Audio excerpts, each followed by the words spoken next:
Okay, so first of all, I want to thank Erin for coming out and appreciate her flying all the way up. And, of course, Andy come along with her. He's somewhere around here. Oh, there he is. Yeah, he exists right there. So they came on up, and they're members of the co-op. And as a matter of fact, Erin also just joined the board of directors of Empowery. So congratulations and thank you. And same with Marcos. Marcos just joined the board of directors as well. So we have an excellent group of sellers, supporting this wonderful co-op. So without further ado, let's bring up Erin. Give her a big hand, everybody. All right, am I on? Can you? Yeah, there it is. Hi, I'm Erin Taylor. I am been a seller on Amazon for about 4 years now with my husband and co-business partner, Andy Smetana. We live in Austin, Texas. Before we did Amazon, we've done consulting work for pharmaceutical companies, healthcare, higher education. So we've been around the block a little bit. And I'm going to talk to you today about something that has been a little pain point for us, rebranding and social media launch plan. So as far as we started out, probably very similar to a lot of you, we wanted to launch fast. We found our first product and decided that, okay, this is going to be our first product. We decided after a couple cocktails what the brand name should be. We thought it was fantastic, right? After a couple cocktails. We went on Fiverr, got a logo made, and just ran with it. We didn't have an idea of our customer. We didn't have an idea of our audience. We just went with it. The product did fine. It didn't do great. So now we're taking a step back and looking at our brand and basically starting over. So that's what I'm going to talk to you today. So why me? Because I screwed it up. And I'm going to tell you what not to do and some things of what we found works. Okay. So today we're going to talk about why rebrand, how to find your target customer, building your brand story, hiring and resources. We went over that a little bit this morning, but I'm definitely going to hit upon that again because it's very important to us. Building a brand style guide because your brand is bigger than just your logo. And building your audience and social media plan. So I'm going to cover that pretty quickly. So if I go too fast, let me know, because I'm from Texas, I talk fast. So why rebrand? Are you selling to everyone? So if you're selling to everyone, you're basically selling to no one. And that was one of our pain points, is we were just like, oh, it sounds good. Oh, we need to use this keyword. We were all over the map, right? So if you're selling to everyone, it's not going to work. Are your products disjointed? Are you selling, say, garden hoses and makeup sponges? Yes, you're selling to women between the ages of 25 and 65, but those two products are completely disjointed. The 65-year-old woman who owns a home in middle America is probably buying your garden hose, whereas the 25-year-old who's living in an urban city is buying your makeup brushes. Totally different ways to launch to these people and to talk to these people. Is your name stupid? Our name was stupid. I'll fully admit it. And there's been, if you look on Amazon, that's something that the Chinese sellers don't do very well. It'll be ABC corporations, Shenzhen this. So they don't have very good names of their companies, of their brands. Even Amazon is not very good at that. One of their brand names that they private label is James and Aaron. I have no idea what that is, besides my dad's name and me, and we're a singing duo. I don't, so you get another leg up there if your brand name is, hitting with your target audience. Do you have a bad reputation? Are your star numbers low? Are you getting bad customer service? Are you getting a lot of bad feedback on your social media? Maybe it's time to rebrand. Are you memorable if your name wasn't on the product? Today when we walked in, I just noticed right away Voss water. I didn't even have to look at the name. I just saw that it was in those bottles, and I knew right away it was Voss. That is a memorable brand name, memorable product. Yeti is another one. You know those coolers a mile away when you see them. You don't even have to see the name Yeti. Hydro Flask, another one. So are you memorable? The last one is, should you rebrand if you're going to change, reposition yourself in the market? Are you going to go international? Check your brand name out. See if it means something else in a different country. If you're selling, fanny packs in the U.S., if you decide to go to Australia, you can't call it that anymore. So check your brand name, check your audience. And we had a few of these, so we decided to take a step back and rebrand. All right. This is a Seth Godin quote, and I really like it. It says, "Don't find customers for your products, find products for your customers." So basically, you want to start with the customer in mind first.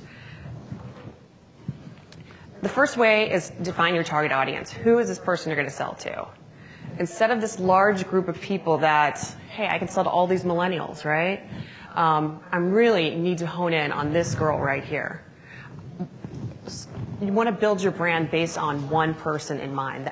I want to know like what her pain points are, keeps her up at night, what does she eat, what does she drink, where does she go on the weekends. I want to know everything I can know about this person. I want to know if she's going to love our products and she's going to become our brand ambassador, one of the first early adapters. We're going to build our brand based off of this one person.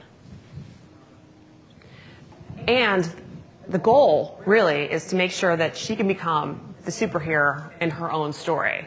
So if I can find a product after I've identified my customer that will help her with her pain points and solve her problems, she's going to be coming back to me over and over again. And it's 7 times easier to keep your customers than it is to get new ones.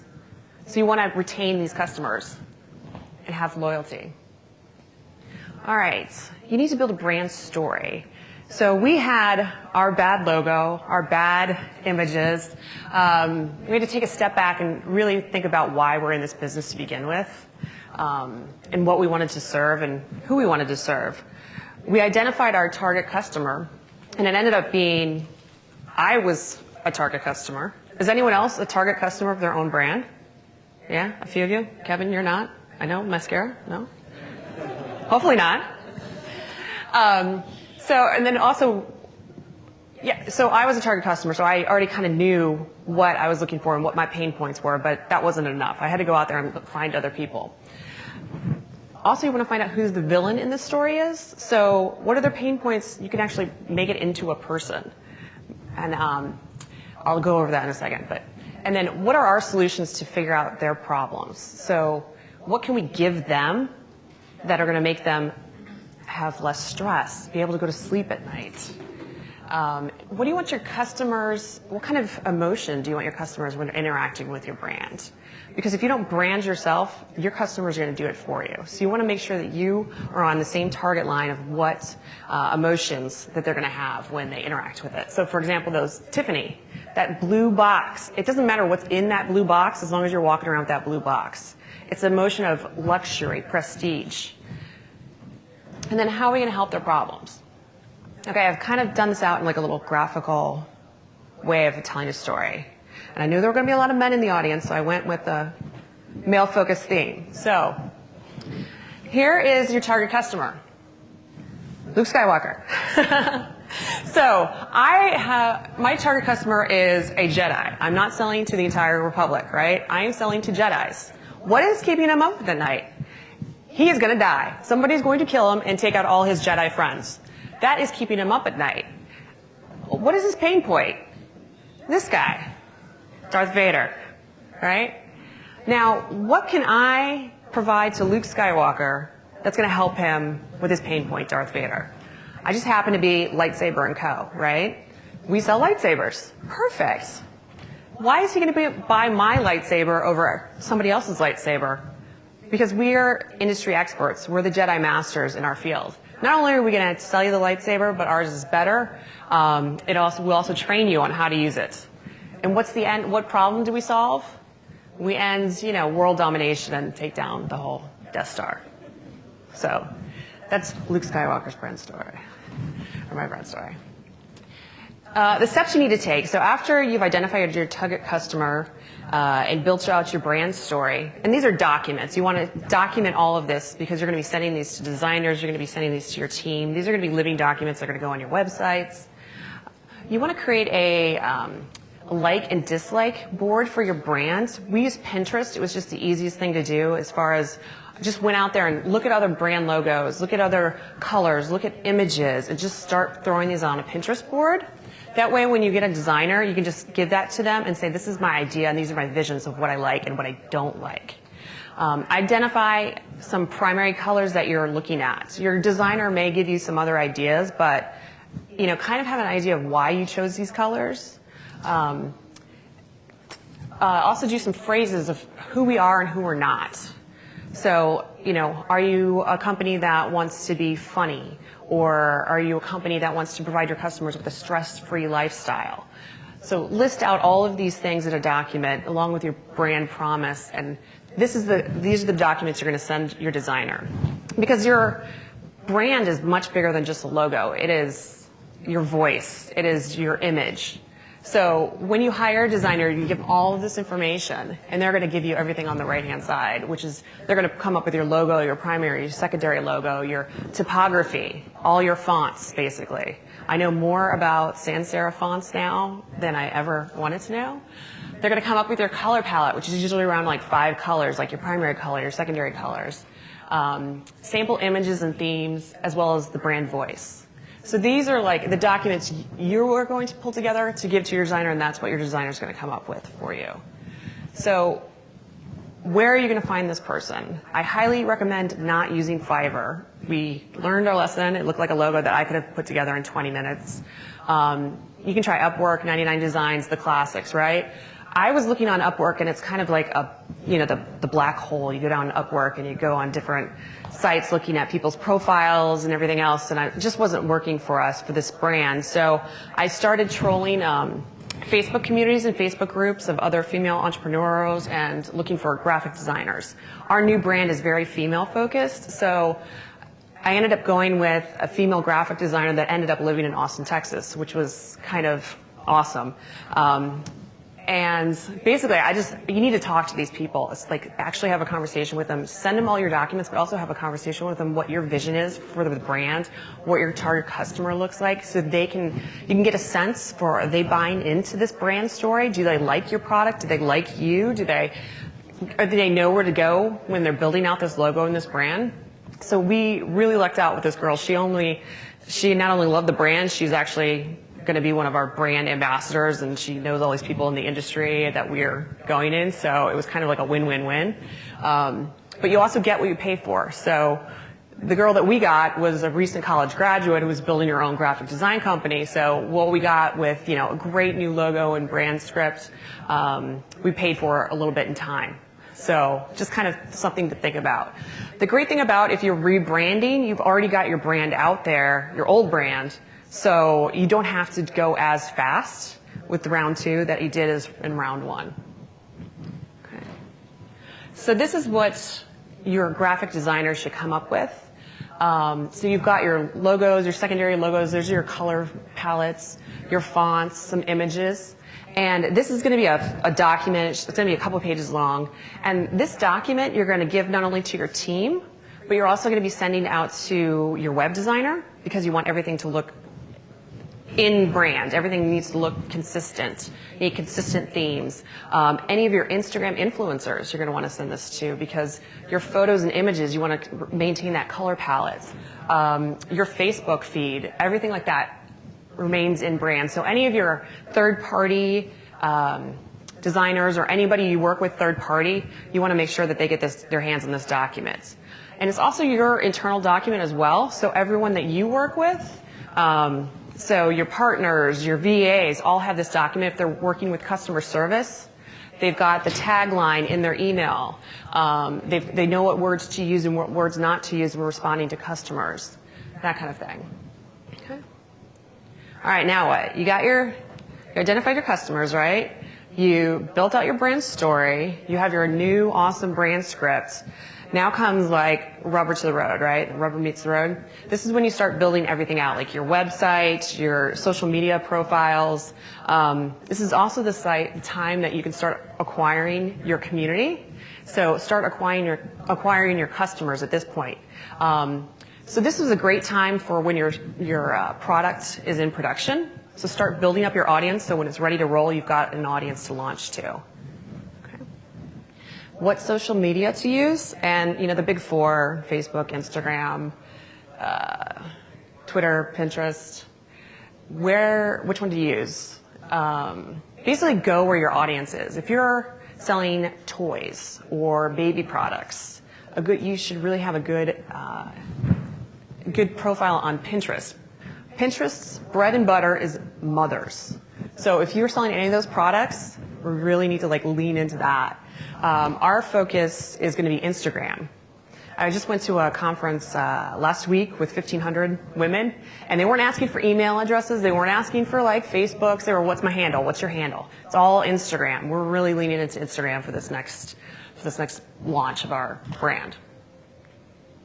This is an example of the strategy that we're using for our social media. So instead of, everyone's heard this like, oh, post twice a day and whatever. So you're always out there like finding stuff to post or having your VA post, and then you need to have a strategy around it. So, Prime Week is coming up. So having your launch strategy building up to Prime Week, what you're going to post every day on what social platform, Pinterest, Instagram, Facebook, when are you going to run coupon codes, when are you going to launch, any holidays that are coming up, Christmas, Mother's Day, Father's Day, any of those, just really having a set strategy of what you're going to post. And you can use, there's like systems out there, Buffer, Planoly, Sprout Social can do this for you. Just set it up and like go with it. But this is also a great thing for your VA to do, so you don't have to touch it at all. This is a $10 task, $10 an hour task, right? And what to post. What does your audience care about? What are their pain points? So, if you're selling garden hoses, what are the pain points for garden hoses? Post about that. Write blogs about that. Get other link to blog posts about that. What does your mission and vision stand for? For example, Tom's Shoes, their mission and vision is like get one, give one. So they're always posting about, when they go to give the shoes away in other countries. The biggest thing to do is just be consistent with what you do. Don't change your voice at all. Have you guys seen the Wendy's Twitter wars? Like, Wendy's is a crazy brand to have like roasting on Twitter, but that's their voice on Twitter. So if they changed it and became all nice all of a sudden, that would throw their audience off. Like Oprah Winfrey is not going to be crass on her social media. If she was and started swearing, that would totally change turn her social media audience off. So just be consistent. Be consistent with your voice. Be consistent with how many times you post. Be consistent with what types of things you post. And you can also use your social media, Instagram, stories, to test out images, test out ads before you launch them into Amazon. So we noticed on our Facebook feeds, our audience was responding more and reposting about just images of like travel images. So we started using that a lot more and backing off on like links to blogs and that kind of thing. So it's been a great and very inexpensive way to test things out. This is just an example of types of social media posts that people respond to, and they like to be, of course, entertained and, of course, inspired. So if you can find posts like that, that'll get the most traction. Okay.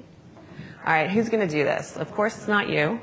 It should not be you. This is a $10 an hour task. You should be doing $10,000 an hour tasks, right? So we have hired out, and you can either do your Filipino jobs online. You can get a VA to do it.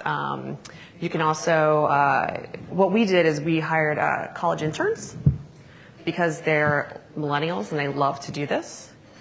But just kind of think outside the box. This is maybe a 10 to 20 an hour a week skill. But it gives you the opportunity to focus on your other parts of your business, but it also makes sure that your name and your brand your reputation is being met out there. So if people are posting on your Facebook, your Instagram, they're getting responses back, and that's going to drive more customers to you. It's going to increase your following. So, yeah. And this is an example of a social media. This is what we ran for our interns, how to apply. So this is just the funnel that we used. We had them, of course, send their resume and cover letter with a couple questions over. And then after we get that, we send them the first task, which is find 5 influencers that represent our brand and why. And I give them a timeline. So they have until 24 hours to find this. This will check to see if they understand our brand and the vision for the brands. If they complete that one on time and appropriately, we send them, hey, identify 5 photos and write captions for each. This is going to check their copywriting skills. And then if they do that again, on time and great, then we send them the last one is identify tags for images provided. So this is going to check their creativity. And this is the funnel that we use, and like Tim said, it really weeds out who's going to be the cream of the crop. So, yeah. Yeah, I would. So, the identify 5 photos. You can either give them those 5 photos, or you can have them like go find 5 photos that would match your brands. So I just gave them 5 photos that we had. So, and then tags. We use different photos, but I wanted to see their tags. So.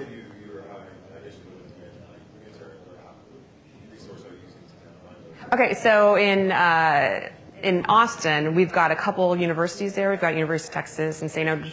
You did? Oh, there you go. So basically any college campus has a career services department, and you can most of them are just post online, and you can either give them college credit, or you can pay them, or they could go without college credit and unpaid. There's kind of like 3 different avenues. But you post on there, and then they'll respond back to you. If you do it for college credit, sometimes the university has some rules about that the intern needs to be gaining more experience than you're getting work off of them, so you can't have them like go get coffee or anything like that. So yeah, okay, yeah. All right. So yeah, mine's a little quick story today about us and our little rebranding problems. Basically just, make sure you're identifying your target customers, that one person, that one very, very, very specific person that you're going to be helping solve their problems. Hire your designers and your social media people. Share your brand style guide with everybody, and start building your audience on social media, so when you're ready to launch, you've got an audience to launch to. Yeah. Sorry. Are you running ads also on your point? My brand is really good at much presence on Instagram. Like a lot of people actually contact me like, yo, I really like your stuff, and like Instagram like one picture. So obviously I'm just trying to figure out how I should, when I get some content, this is content great. Also about running ads, that you find success and running ads to get people interested and engaged. Yeah, so we ran ads. We started our own Facebook community that we'll talk Facebook real quick. So we had our Facebook community and we had our Facebook brand page, totally different, right?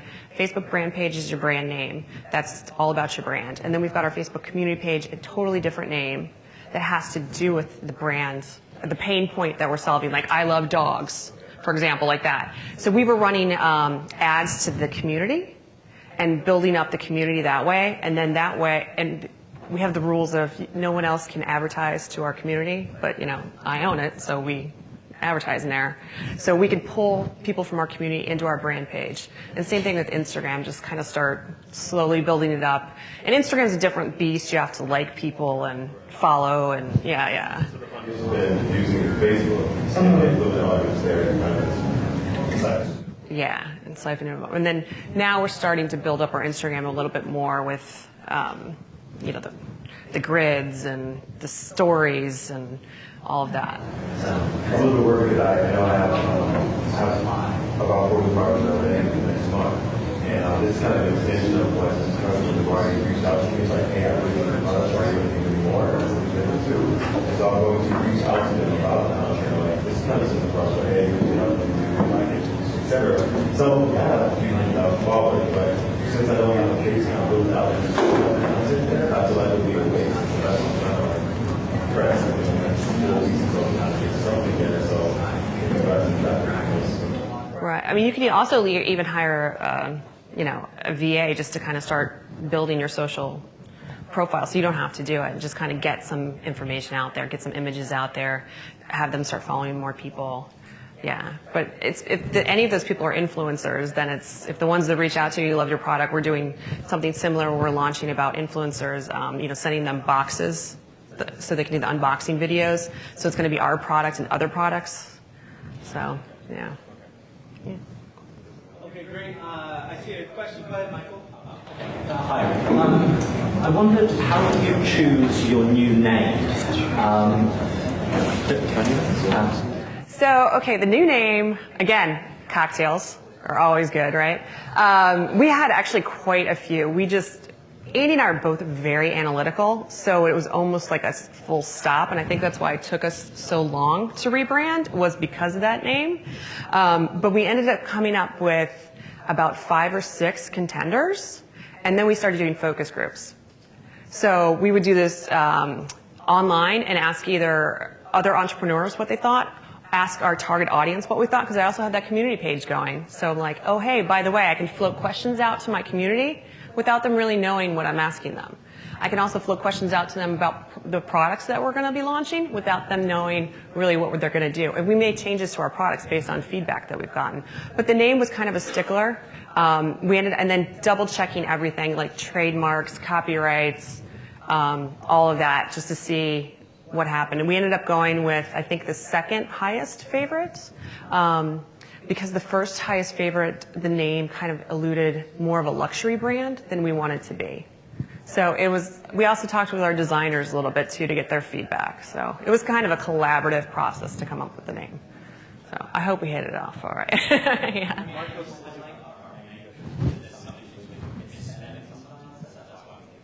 Oh, okay. Yeah, our former name, we got a lot of and they couldn't remember it. So if it's misspellings, that's probably a little bit better. So just buy the other like domains and then redirect. So yeah. Marcos, quick. So I find it hilarious that you and I ran into very similar situations where we ran into the naming and all that. But to follow up on what you're saying, some good resources for coming up with names is, in my opinion, is Brand Bucket is one. And what does that mean? So there are domains that people are trying to resell, and they're usually, kind of out there. They have a marketplace of domains, but they also come with a logo, so you can kind of see how it will look branded wise. And the point is that that's how I got my brand name, and of course, through what Aaron said, through the trademark, the domain is already available. It's selling on the website as well. But that really saved a lot of time. It does cost more than a $15 domain, but to me it was well worth it. I paid I think $2,000. But it's a 7-character domain, so to me, and it was very what's the word I'm looking for? It's kind of used. Unique. Yeah, it's unique. Thank you. So that was one way of Brand Bucket, and then Brand. There's Brand Root. There's Brand Root, yeah. I just wanted to add that. In addition to one thing that helped kind of clear up when I went through this process was using 99 designs, but instead of having them kind of design your website or having them design packaging, what I did is have them design a mood board to get the feeling of what exactly the brand I was looking for. And for me, I actually sell the baby bench, and what I noticed is one thing I was trying to do is get away from competitors. Today, all the baby brands have vibrant colors, scheme, and look very baby. I didn't want that. I wanted ours to look more kind of like this century type look, but and more clean and more have a warm feeling. And so I was only able to kind of come to that conclusion once I actually saw these different mood boards and say, hey, create a baby brand with these additives. And that's what I got out of it was once you actually get a mood board, you can then break it down. Like I can tell any designer, hey, look, I want a clean look, it has a warm feeling, it has, blah, blah, blah, and it was able to really help with conversations with designers and all that. So I don't know what I'm speaking to, but I'm just saying this is... Yeah. That's exactly, yeah. Because you want to be able to give them something visual so they can run off of it, yeah.